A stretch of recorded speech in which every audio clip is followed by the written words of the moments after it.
What is up, everybody? It's Dr. Vibe here, host and producer of the award-winning Dr. Vibe show.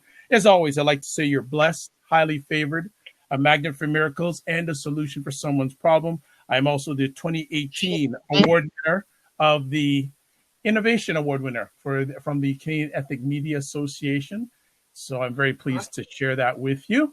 And as always, I'd like to shout out everyone on the Get Vocal platform. We have Stephen, Bobby, and Dre. Thank you so much. And as always, mostly roll. If you want to come into the conversation and help make it epic, please feel free. As I share with everybody, this is the home of Epic Conversations, and I'm the host of Epic Conversations. And we have a friend coming back. Yay. And she's back because she was so impactful, positive-wise, during our. It's Serena Wills. She's a native New Yorker and currently lives in Chocolate City. Yeah. She holds a BA in policy study. Well, she holds a whole bunch of degrees. Because she needs to update her bio, because the last time she was on, there's a bunch of things on her bio. Okay, I hope they're not included. So I'm just going to say, what you can do is you can go to the drvibeshow.com. You can read her bio. You can update on conversations. And actually, she's going to be on next week, which is going to be crazy. But we'll get to that near the We're going to have fun next week. Yeah. She's a mother. Most importantly, she's a mother to a beautiful son and is an advocate for ovarian cancer, GYN cancers, HIV/AIDS, lymphoma, Lyme disease research, and is a member of Delta Sigma Theta Sorority, Inc. I have to say that. Right. Exactly. So welcome back, Serena Wills. How are you, Miss Serena? I am blessed. I am great. Thank you so much for inviting me back. I'm really excited. Well, you always have a home here. I also forget. I usually say you're blessed, highly favored, a magnet for miracles, and a solution for someone's problems. So thank you for reminding me to say that. Oh, you're welcome. You're very welcome. I'm going to continue our conversation because it was an incredible conversation we had last time. And there was stuff that you didn't get a chance to share. No, we ran out of time. The hour flies by. And then when people chime in and have questions and but it was good though, because it's like there's an album by a group called The Roots. It was one of their first albums called Do You Want More? And it sounded like people want more. So I just wanted to say welcome. So and also I know you've done some more research since we last chatted about this conversation also. Yeah. So we're talking about taking care of our elders, part 2. And just to inform yourself, Serena, and people who are watching live or on the replay, since we did our first conversation, which was a few weeks ago, my closest friend's mother died, and he actually took a flight yesterday to Jamaica to bury her. I'm so sorry. And another very close friend, in fact, a lady who does my websites in California, her father passed away, and that's been but it just seems, and I can only speak for myself. There are so many people that are going through challenge this year. Yeah. Whether it's personally, family-wise, and I mean the wide gamut of ages. Yes. This conversation is very important because we can't forget our elders. So, Serena, where do you want to continue our journey on this topic? Yeah, well, first of all, my condolences to your friends. That is tragic, and I always tell people, no matter how young or old your parent or grandparent is, or aunt, uncle, it's just tragic. You don't want to see your family member suffer, but you don't want to see them leave you at the same time. So my deepest condolences. But yeah, I actually got a lot of feedback after the last show. People reached out to me, which was great.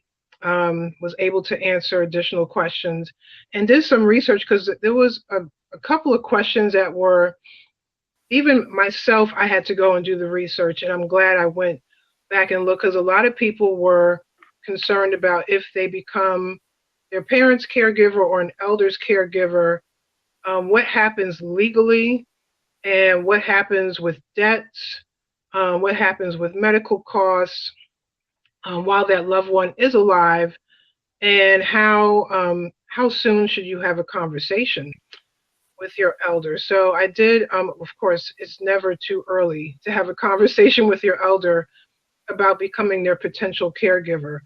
And it's one of those conversations that nobody wants to have that conversation. It's difficult. But it's a conversation that must be had. And the earlier you have it, you can get paperwork in order. You can understand where they keep their paperwork. We were talking about that last time. But some of what I looked up, and I was on lots of websites, AARP, I went on Consumer Financial Protection Bureau, Social Security Administration, even CNN Money has great resources for caregivers and talks about what caregivers should do. So I know where we kind of left off, I remember there was one gentleman who was asking about, does the government have any resources to help a caregiver? There's not like a direct group per se. You could call this 1-800 number and sign up for a group, but there are a lot of resources that are available, and I'll be looking at my notes periodically throughout this conversation. But I know one is the Social Security Administration, and actually on their website, they actually have a section for caregivers, and they have brochures and pamphlets.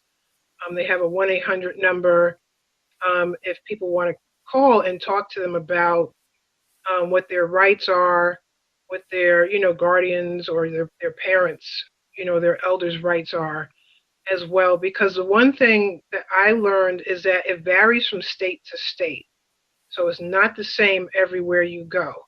So one state may say, oh yeah, when your loved one may pass away, or if they're in a nursing home and they're still alive and they have a house and bills are not being paid, can they go after that house? Well, it depends on the state you live in. So there's not this automatic wipeout, when your loved one does transition. And that's what some people do believe. Some states, when a loved one goes, and like for me, I was my mother's, daughter, and luckily my name was not on anything. She did not put my name on anything. And actually they are advising, when I say they, there's quite a few agencies, even down to nonprofits, where if you are a co-signer for, let's say, your mom or dad or grandparent, or have a joint account with them, or even your name is on their mortgage, when they pass away, the debt collectors can now come after you because your name is naturally on the account as a co-signer, a joint account holder, etc. Even their 401k and their retirement funds can be tapped as assets unless they name a beneficiary. So if I was on my mom's retirement as a beneficiary, depending on the state, again, I might get all of it, or they might take whatever was owed in regards to medical bills or outstanding debts, and I would get the balance.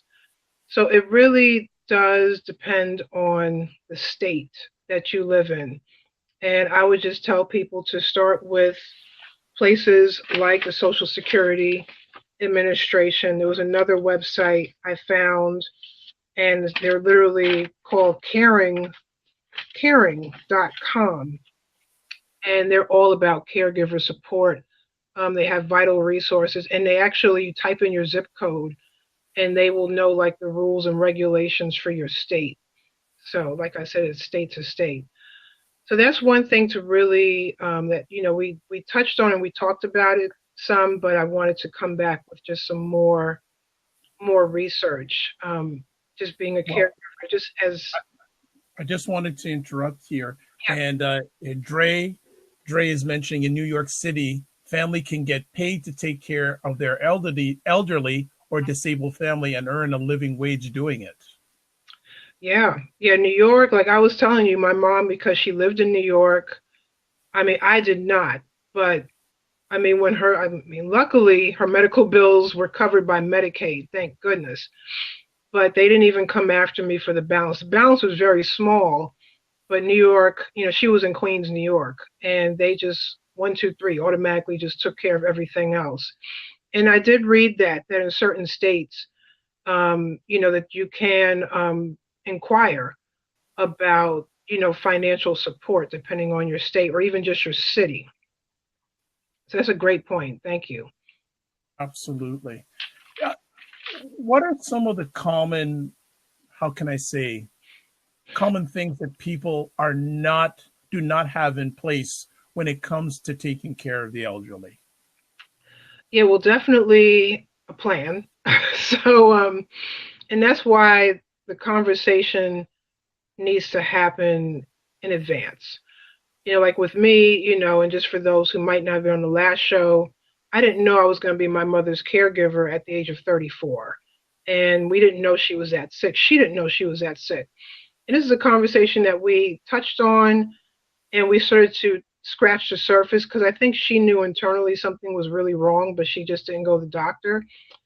But there really was no plan in place, especially me being her only biological child, and I was out of state, and I lived 4 hours away from her. And my grandmother at the time was in her mid 80s, and she has, thank goodness my mom has two siblings, and my aunt really, stepped up and helped out tremendously and was her other caregiver. But there was no plan. There was no what if, there was no what if conversation until the what if happened. And then the what if happened when she went in the hospital the second time and was diagnosed with stage 4 ovarian cancer. Now what? And I live in Virginia, you live in New York City, and now I'm your health proxy, and I'm taking care of all of your, which I didn't mind. It's an honor to be her caregiver. And if I can rewind time, there's certain things I would have done, which is I would have become her power of attorney. Because while she was still coherent in her right frame of mind, we could have done that. But I didn't take that step. So you bring up a very interesting key point there, making sure that there's a power of attorney. Yes, that is very, very important. And why is it important? Well, for example, my grandmother, thank goodness she's healthy and well.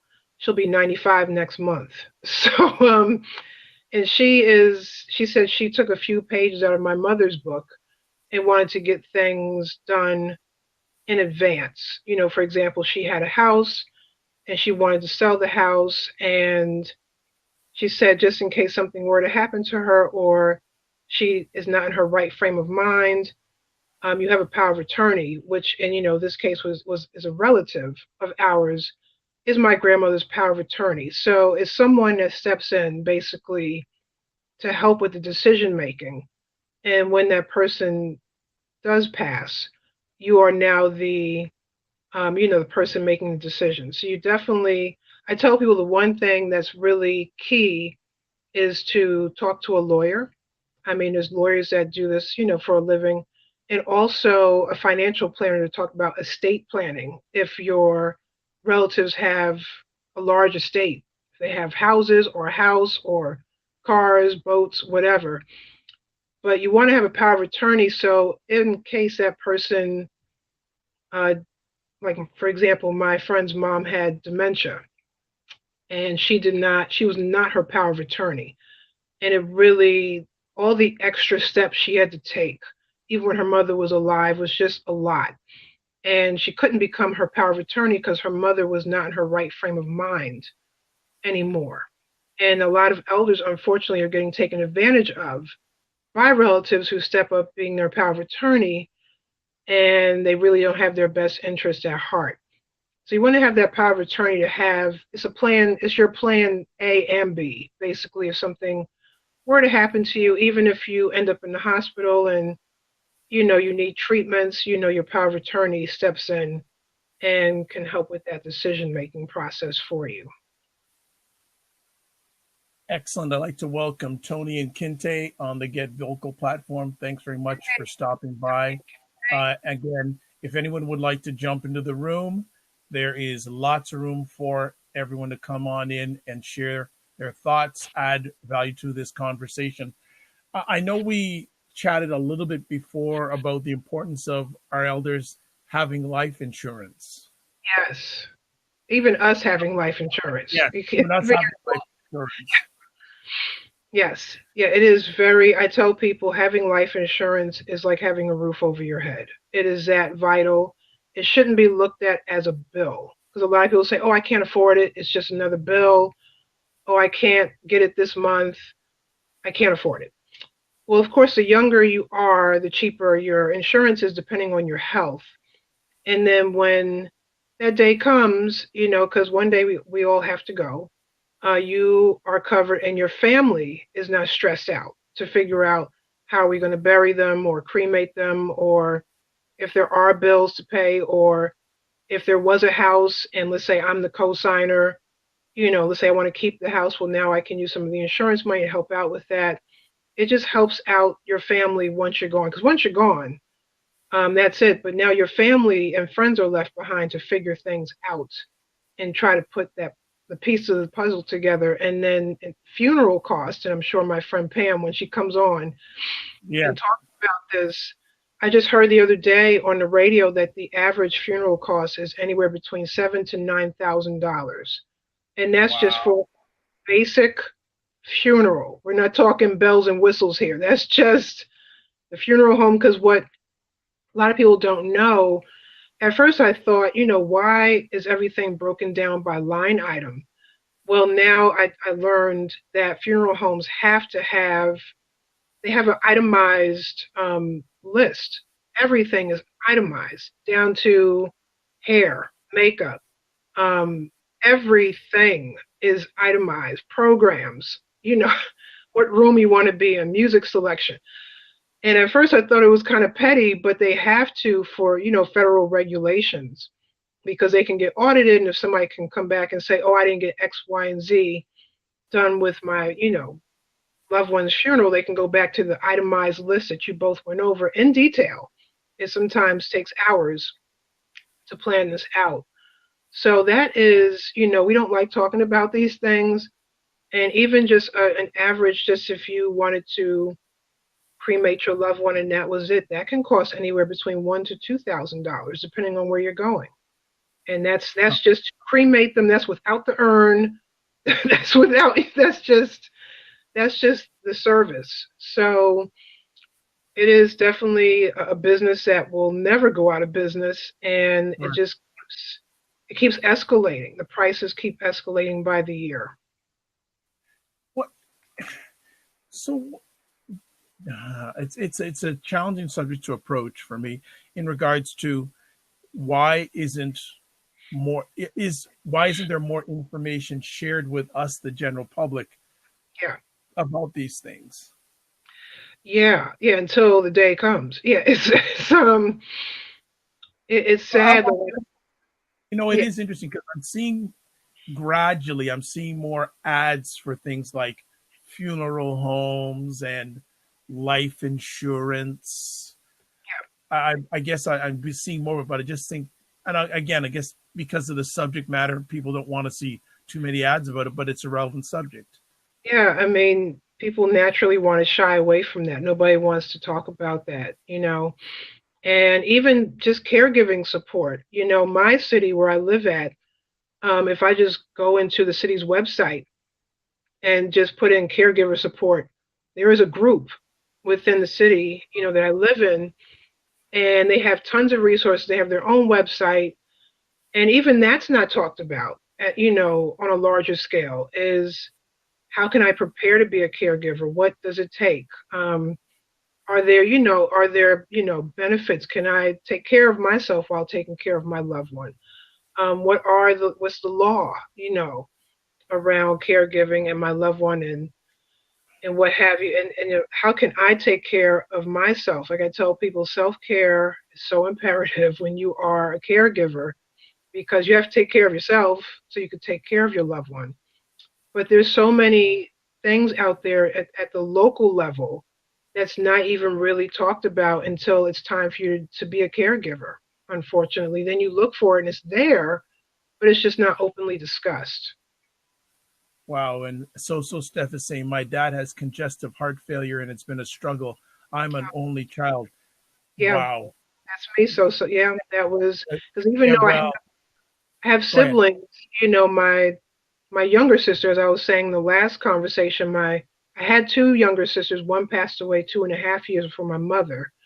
And the one that is surviving has severe autism, and she's adopted. So she couldn't take care of my mom. And then my other sister from my father's side, that's it. She's from my father.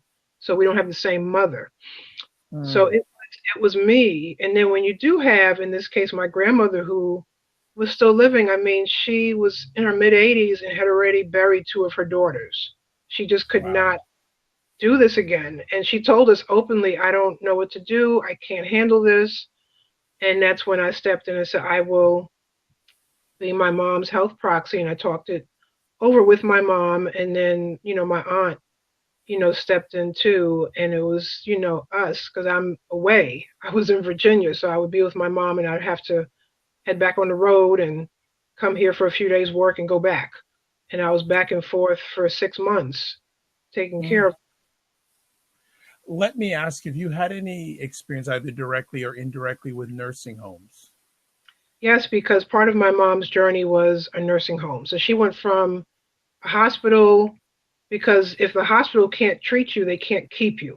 So and she was too sick to go home. So the next step was, now I had to fill out all this paperwork. And luckily, this is where I was talking about caseworkers. The last time the caseworker at the hospital she was at, one hospital, I had to file a complaint against them, but the hospital that really took good care of her, the caseworker, thank goodness for her, took care of the bulk of the paperwork for me, and I had to sign certain places. But, when my mom was not being treated, she would actually be in a nursing home. And at that time, she was one of the younger ones in a nursing home because she was only 60. So a lot of people in the nursing home were like, latter 70s, 80s, and 90s predominantly. Fortunately for me, the nursing home she was in took very good care of her. I mean, the caseworker there kept me in the loop. Just amazing. But any woman named Esther is going to take care of you. So I was like, yes, you are Esther from the Bible. You're taking good care of me and my mom. Okay. And she was phenomenal. I mean, even came to the funeral when my mom passed away. It was, she really was broken up over it. And she gets very close with her patients. And I thank God for her, because she walked us through a lot of paperwork that, I would not have been able to figure out on my own. My mom was too wiped out to figure out anything, especially after my mom's first round of chemo, because she now had chemo brain. So she didn't remember, she couldn't remember quite a few things. So, but I've heard some horror stories about nursing as well. So I was blessed to be on the opposite end, but I've heard of abuse. I've heard of patients just being left alone for hours on end. Some of them getting bed sores, some of them being abused, their personal belongings being stolen. I've heard it all. Let me ask, when you knew your mother was going into that environment, what things did you look out for, preventative? Like, what did you question? Or did you have questions like, because it's something totally new for you, how did you prepare to handle that situation? Yeah, well, when my mom went into the nursing home, I called her, and luckily I was in New York when she went in. And she said, please come up here first thing in the morning, because it was like an overnight switch. She went from the hospital to the nursing home overnight.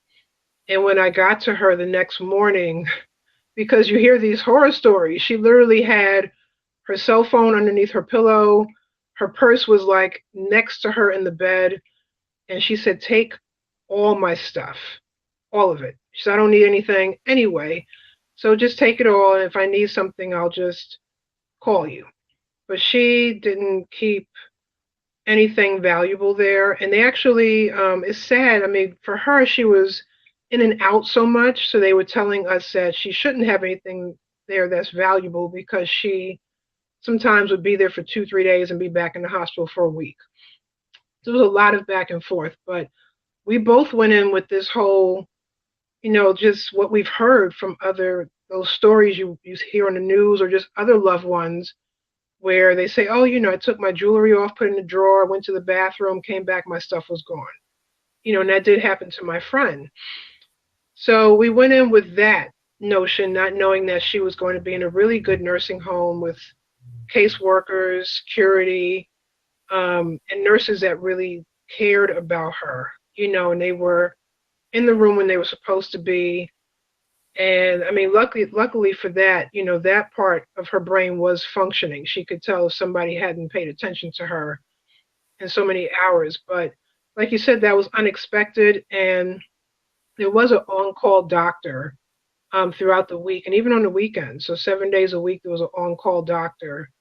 And she was in a particular part of the nursing home for, people that had, severe or chronic diseases or illnesses. So she was in the part where you had the cancer patients, dementia, and the doctors were there more regularly, especially to check her vitals, So we were blessed on that end. And I tell people nowadays, if a loved one has to go into a nursing home, go online, look at the ratings for the nursing homes, read the comments, and even just reach out to people and see what they've heard about particular nursing homes before you make a decision.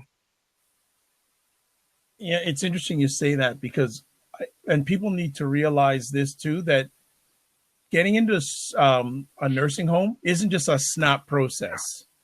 No. A lot of times there's waiting lists. Yeah, exactly. Yeah. So be ready for that. Yeah. There's a gentleman who used to live across the street from me. Unfortunately, I'm presuming he's passed away. He was in hospital. It's a whole story about him and his family. But like when about 2 years ago, he said he was looking to go into a nursing home. He said there was a 2-year wait. Yeah, I believe it.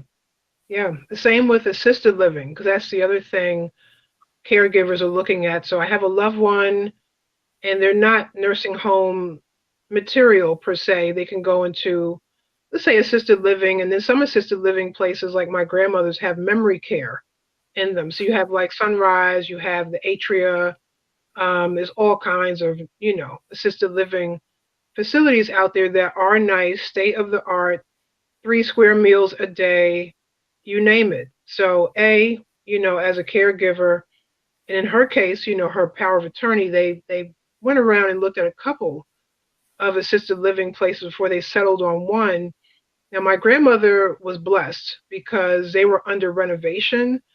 And when she called, literally someone was moving out the following week. And, well, not the following week, in May. And they said, we have an apartment available for you in 2 months. Now when I say that's a blessing, 2 months is a walk in the park. Yeah, that's good. Walk in the park. So when she got there, like I was saying, they were renovating apartments as people were moving out or unfortunately passing away. Now, this is a 14-story high-rise. It's beautiful, and there's a lot of people in there. Now there's a 1 to 2 year waiting list for that assisted living place that she just moved into almost 3 years ago. Wow. And she, luckily, she has my grandfather's benefits, and that's another thing I wanted to talk about was veteran benefits. So even though he passed away, because they're married, his benefits rolled over to her. So her rent was deeply discounted, but assisted living could go anywhere from $4,000 and up per month to live. Whoa. We're talking, now she's New York now. So if you're like in Texas or Alabama, it might not be $4,000 plus a month, but that's just for a 1-bedroom. And that's before the discounts. Like I said, luckily, with veteran benefits, she was able to get a discount. But yeah, we're talking $4+ grand a month. Some places were $7,000-8,000 a month. Wow. So we're now looking at that. You're a caregiver to your loved one, and your loved one wants to go into assisted living. How are we going to finance this? How are we going to pay for it? And in some instances, like in my family's case, she just sold her house. And luckily her house went for, a nice amount of money, and that's what she's using to live there. But some people don't have that asset to sell. a house in New York City and get money where I could live the rest of my days nicely. So that's why I tell people this conversation about being a caregiver to your loved ones has to start early on. Because if there's money involved and you're not quite sure how things are going to be financed, or just asking your loved one, what do you want? If something were to happen, do you want to go into a nursing home? Do you want, nurses to come into our house? So how much is that going to cost? What does it look like? And just to see what's going to make them comfortable. And that way when things do happen and you have to now go into caregiver mode, you both have a plan of action. You know how to execute it. You're not caught off guard. Excellent. This is very good stuff. A few things I want to catch up on. Always first things first, want to shout out. I believe I said hi to Brad, and also I did not say hello to Donald. So Donald, thank you so much for jumping in. Also, Steph is sharing some great stuff. She said, I have to get my dad's groceries delivered, work with his caseworker, paperwork, deal with his lazy sisters. He also gets paranoid. Had to get his Meals on Wheels and health insurance through the county because he refused to get Obamacare. Also, she had to help him file for Social Security. He refuses to live with her. And she's about 45 minutes drive away from him. She says, I called around for my dad to get assisted living in Texas. It's $3,000 a month. See, and that's Texas. You see what I'm saying? Like this, the rates are, and that's probably for like either an open, like a studio, or just a 1-bedroom, and it's like 500 square feet. That's the other thing. It's not big. I'm talking 500, maybe 600 square feet, maybe. So that's just another layer to add to this conversation that, I'll use my own parents. My parents are still alive. Yeah. And actually, just a few weeks ago, I'm going to call it my dad and I had the talk. Okay. Yeah. He laid out everything for me. There you go. It was a very good talk and everything. So we're good. We know what he wants. He even told me where he wants to have the funeral service done, who's the pastor that's going to do it. All that he's put into place. Yeah. Right. Yeah, that's important. I tell people, and Pam will talk about this on her show, but a will and a living will is very crucial as well. So you can be a power of attorney, and without a will, if this person has lots of assets per se, it could still go kind of haywire without instructions, because that's what a will pretty much is. It's instructions for your loved ones. When you pass away, and the living will part is what happens when I'm still here, but I'm not well, and I need to be taken care of. This is how I want to live while I'm here. So it's firm instructions from you telling the caregiver. It's kind of like a playbook for caregivers, and it helps them out in the family tremendously, especially when, I'm so sorry, that, the lazy siblings come in and play, and then and you're like almost an hour away. If you have more in writing and just more, that when the day does happen, nobody can, come up against her, and now suddenly try to chip in and say they want to help, because that happens too. When suddenly, the loved one passes away, and then all of a sudden all this family that wasn't around chimes in. Okay. I see here. And Seth says, thankfully, my mom has her affairs in order. Oh, but it does. So at least one of them does have their affairs in order. Kinte said they have long-term health care insurance, but I found about it too late. Wow. I'm confused. Well, I guess I know what he means, but Kinte, if you want to come on, hey, jump on in. Anyone else want to come on? Hey, Danny, thanks for stopping by. In regards to this conversation, because it's a serious conversation, big time. Yeah. Really big time. And, and it's interesting when I get a chance to share with young people, I always tell them that you may think I'm crazy, but one day you'll remember this bald-headed black man saying that one day you're going to have to take care of your parents. Yeah, like I was saying the last time when I was at a conference last year, I met a woman's caregivers. She had a stage 4 ovarian cancer, survived it, was in remission. Her daughter, at the time of her diagnosis, was only 24. 25. The brother was only in college, and they became their mother's caregiver because she was divorced. So, she, the daughter said, I'm just graduating college. The plans that me and my mom had were, now we can hang out and go on vacation. Her mom just started to get sick. And she says, I became my mom's caregiver, and I wasn't even 25 years old. And this is something we had talked about to happen in the far off future, because her mother was not that old. Her mom was probably in her 50s, when she was diagnosed with stage 4 cancer. So when I met her, she was not even 30. Last year, she was still in her 20s, and her mom was in remission, thank goodness. But they said they put a lot of things in place, during her mom's illness, and thank goodness she survived. But now, when her mom does get older and, prayerfully she lives a long life, there are things in place that weren't in place before. Excellent. Just want to shout out to Herbie. Thanks for stopping by. Also, Ben G, long time. We still have to do this. We have to do that conversation, Ben G, with, Dre has left us. I've been waiting for Dre to get, he says he has a person that wants to join us because we're going to do a conversation about Black male teachers. So what I'm going to do, Ben G, I'm going to reach out to Dre one more time. And if he doesn't get back to me in good time, I'll just bring you on and we'll do it. Is that fair? I think that's fair because that conversation piece needs to happen sooner rather than later. Kinte is saying, I know all about this subject too well. I want to start a foundation. My father is honored to help people taking care. I think that's a great idea, Kinte. Please, if you want, let's see if we can make something like that happen. Yeah. Especially demographics-wise, Black people don't have as much financial resources on average for this kind of stuff.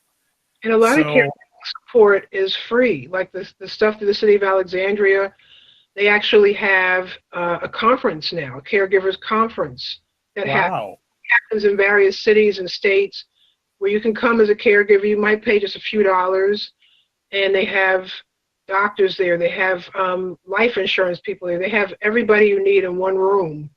It's amazing, but this is something you don't see publicized on TV or YouTube or Facebook or, you kind of just fall upon it when you're becoming a caregiver. And, the caregiving support groups I was in, I never paid a dime. It was free of charge, and it was all supported through grants and funding because they were nonprofit organizations. And it was a group of caregivers, and we sat there with a nurse practitioner, sometimes a doctor who facilitated the group. And we were together with each other for months on end, and it was totally free. I never paid a dime. So this is I'm going to ask you a favor. Okay. Is there any way that you could send me all these resources? I'm going to find a way of sharing them. Yeah, I can send you all the links. Yeah, if you could send me all the links. I don't know my best way of sending it out to people. What I'll do is, when I get all of them on one of my Get Vocal, say if people want to email me, and I can send them all the resources. Yeah, I think it's just very, very important. So just shouting out to Miss Shannon. Hey, Miss Shannon. Dre is back, and Miss Shannon actually has a Get Vocal conversation coming up in the next few days. I'm going to promote it right now in real time. Okay. Let me just, I saw it. Oh, yes. Check it out. She's doing it on May 5th at 7 p.m. Women Who Create. It's a video cast by a woman for women and the men who love them. So get on Get Vocal, put it in your calendar for that. So it's just gonna be an epic conversation. That's tomorrow? No, May isn't tomorrow. Dre, I said May, not April. and then Dre jumps off. Okay, whatever. All right, that's good. So Cinco de Mayo. Yes, it is Cinco de Mayo that date. It's okay. I would really encourage someone to jump in because I'm sure someone has a story. And I know Danny, thank you for sharing your journey. Serena shared a little bit of her journey. I've shared a little bit of journey. I know in the past I had to do caregiving for a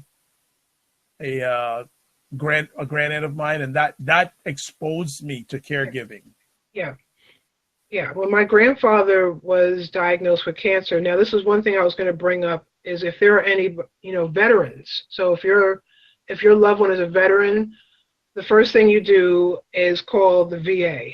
They have a whole caregiver support network group, and you just say, I'm a caregiver to my loved one. He or she is a veteran. Where do I start? And they will walk you through everything. That's when all their benefits come into play. Right.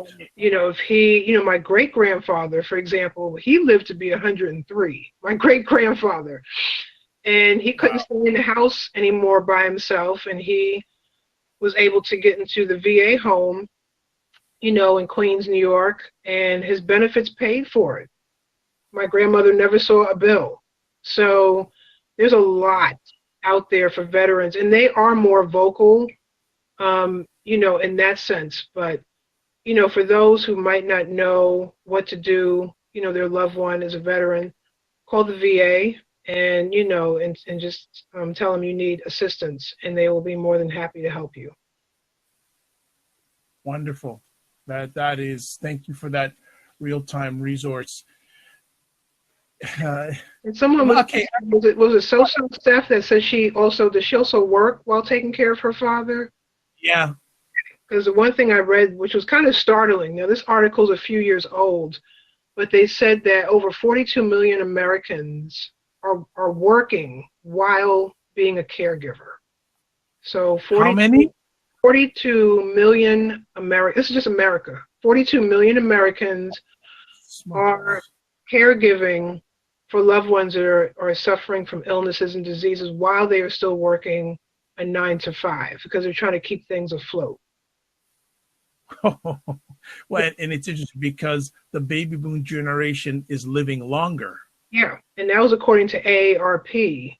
And that's why AARP, remember you had to be at one point, I think, 65 and older, and they lowered the age range because, like you were saying, people are living longer. I think it's now 59.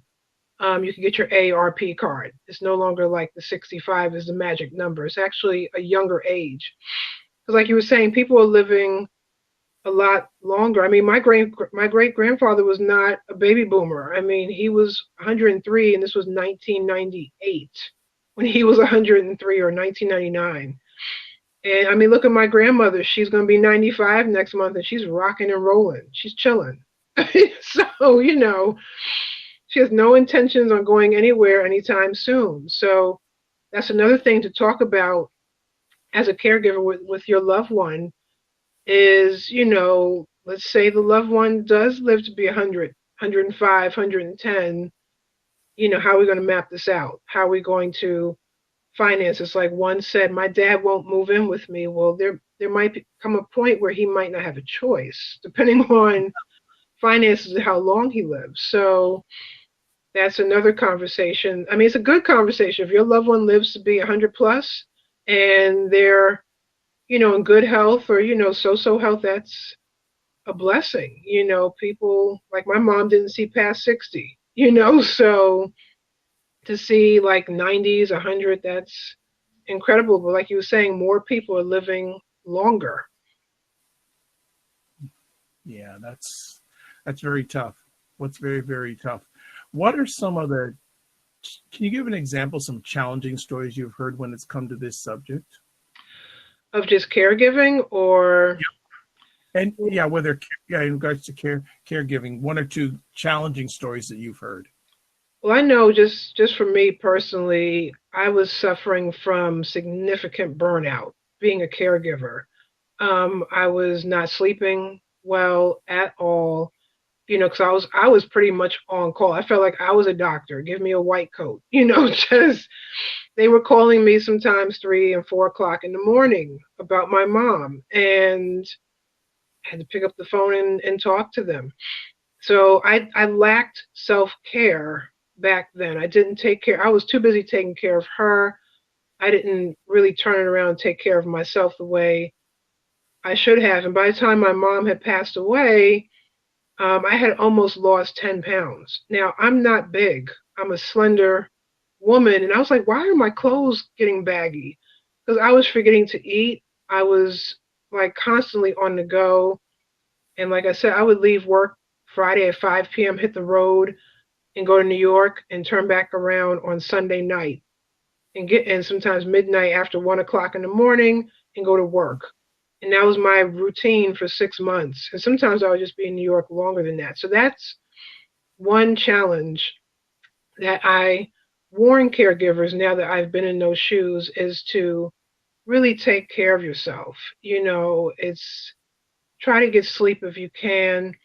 I was on care.com earlier. There's a website where you can actually find and hire a caregiver. A lot of them are vetted, criminal background checked and everything like that. Because sometimes you do need an extra person.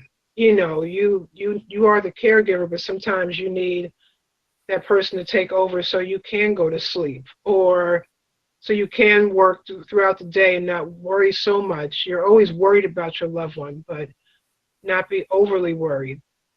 So that's one thing. I know on the end of, the person that's not feeling well or ill or just getting older, they're worried about, sometimes they're not even worried about themselves a lot. They're worried about you. My mom was always worried about me, and I'm worried about her. And, she would actually, there were times where she sat and cried and said, when I pass, who's going to take care of you and Christina? That's my sister. And who's going to take care of your grandmother? She was more worried about us. And I'm like, you have stage 4 cancer. We're worried about you. But she, at the end of the day, she knew her fate. So that was another struggle I saw. Another one was I was fortunate to have referrals to caregiving support groups. I don't know what I would do without friends and loved ones who said, you should check out Life with Cancer. They have a free support group just for caregivers who are taking care of their loved ones with cancer. Or, my friend, her mom was like, oh, you should check out, this organization because they focus on HIV/AIDS and they have support groups for caregivers. So, because I have my church, thank goodness, and they have counseling. Not everybody's church has that. So, just knowing that support is out there and resources is a struggle for some people because they don't even know where to turn or where to look or who can you trust. True. There's a lot on the web. There's a lot of organizations, but do all of them mean well? So that's why you have to do your research. And then, right. At the end of the day, the finances is a huge struggle. That's huge, especially if you don't even know where to start to take care of your loved one. If they are living long life, like, how am I going to finance this? And are they going to move in with me? I didn't plan for this. I didn't plan for my grandmother or father, whoever, to live with me, but there's no other way, or if they are distant, how am I going to finance this? Because everything goes into not just their medical, but how you're going to maintain their bills, but how you're going to maintain your own at the same time. So that's a really big one that I hear a lot about. It's interesting that Kenta is saying, believe it or not, I found good resources on Craigslist. He looked everywhere. Yeah, Craigslist. There's an organization. Like I said, I'll send you all this. They're called the National Alliance for Caregiving, caring.com. ARP has a huge, they actually have, like, you click the caregiving link and all these resources come up on the AARP website. And, you can just call and get resources through there. So there's a lot out there, it's just, where do you start? And, who do you trust?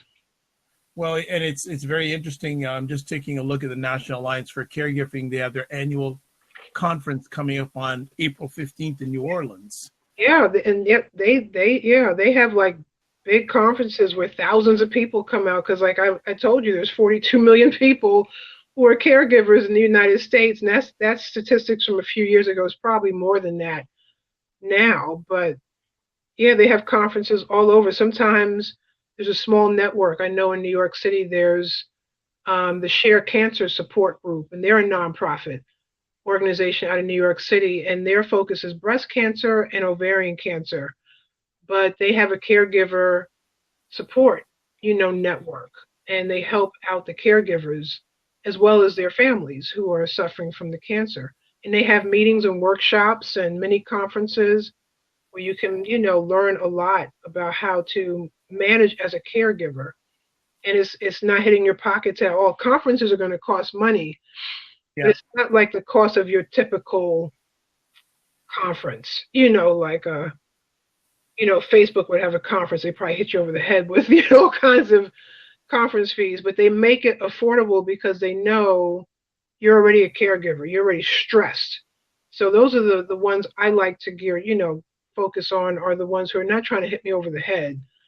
I'm already trying to take care of my loved one, take care of my own house, and plan for the future. Now I got to pay you with several $100s to attend your conference and airfare, and But there's things right there in your own backyard, and sometimes your own cities. If you're in a really small town, because I know that's the case for some people, where the whole town, you may have to go outside of the town to find, a resource, maybe the next city over, if your town doesn't have, a local group. Excellent. What is up? That is fantastic. Well, I think we're going to start winding down the conversation because the boss, the boss man, I just anticipate the little boss man's going to come in any second. No, so he's doing pretty good. He's good. Yeah. Okay. Well, I want to just say what is up, Ded and Anthony. Hope everything is good. Anyone have any questions or want to jump in before we start winding it down? Everyone's just been listening and typing, which is A-okay. Just want to give a call if anyone wants to share. Kinte, I thank you for the sharing you've been doing on this conversation. Also, Steph, I think she has jumped out, but really appreciate it. Anyone have any final comments before we start winding it down? I know one thing just to bring up again, because this came up the last time, was about creditors.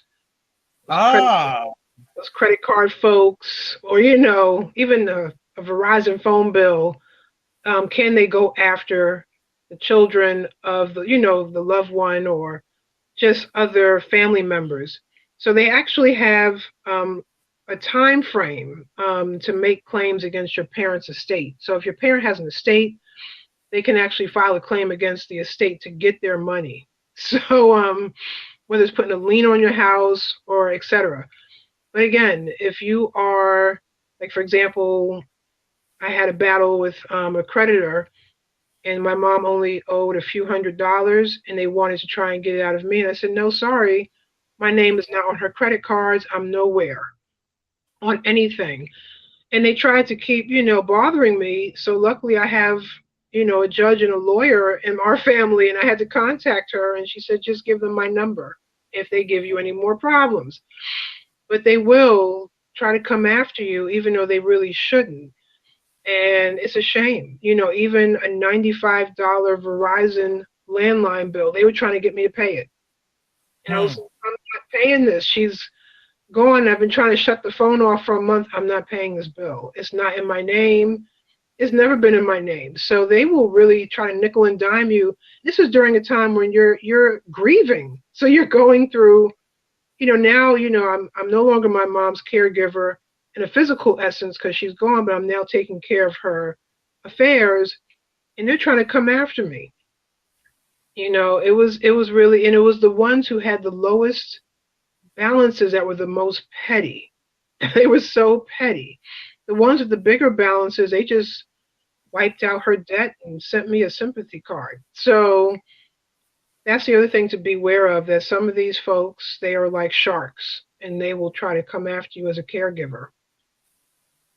Wow. Yeah, they just really disturbing. Really disturbing. People are great targets when they are grieving. You catch it from everywhere, Kinte says. Yeah. Very. All right. Well, Dawn, we got a lot of comments, but sorry. Well, Kinte, he's just adding positive value by I am shy. Right, Kinte. Yeah. Yeah. No one on this live stream will even go near that commentary. It's all good. I appreciate Yeah, Kente. it's the Kinte fan club is in full effect, right? Well, Miss Serena, I'd like to say thank you again for taking positive, productive time in your schedule to share with us. If people would like to get in touch with you, how can they do that?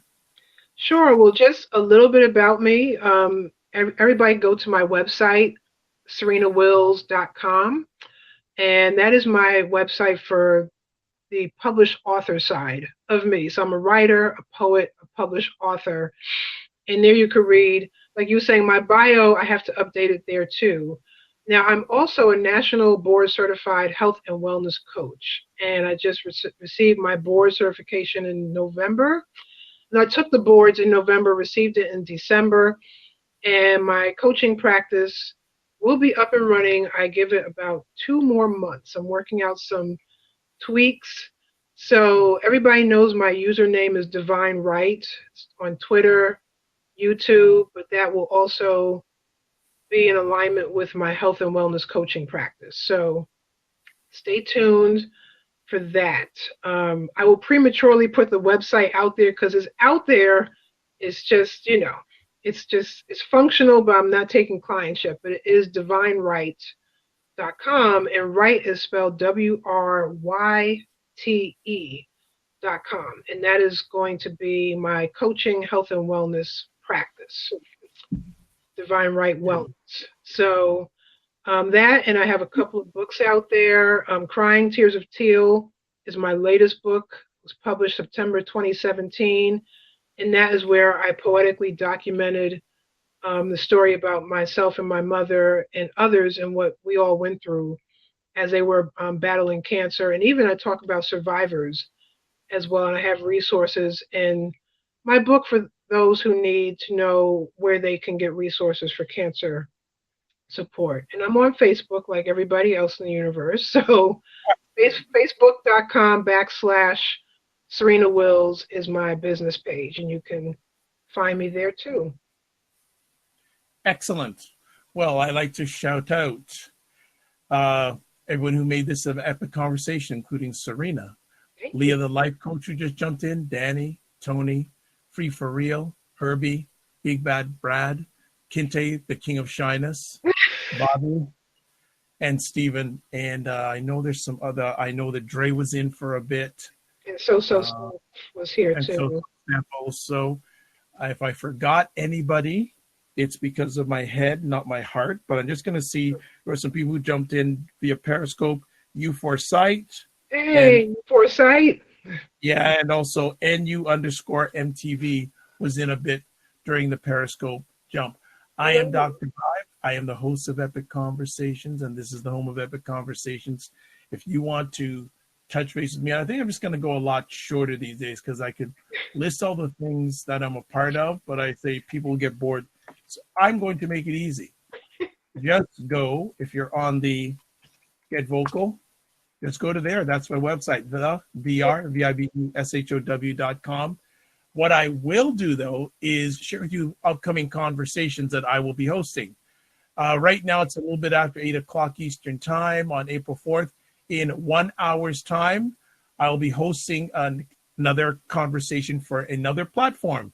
The organization is called M&M Masculinity, and I'm going to be hosting a conversation. The friend that will be on will be Owen Williams, and he is a coach, and he's going to be talking about, to be a great dad, you need to be a great husband. Wow. So he's going to be on at 9 o'clock Eastern Time, April 4th. Then tomorrow night, April 5th at 10 p.m. Eastern Time, I have Katura Kendrick from Shanghai, China live. Wow. She's going to be talking about finding her voice. On Monday evening, 8 p.m. Eastern Time, I have Jamie Bowles, who is the CEO of WJMS Radio. Things were going really good for Miss Jamie until a few months ago. She found out that she has stage 4 lung cancer. Yeah. She's in her early 30s, but she's going to share how she's overcoming it. Wow. What else do we have coming up?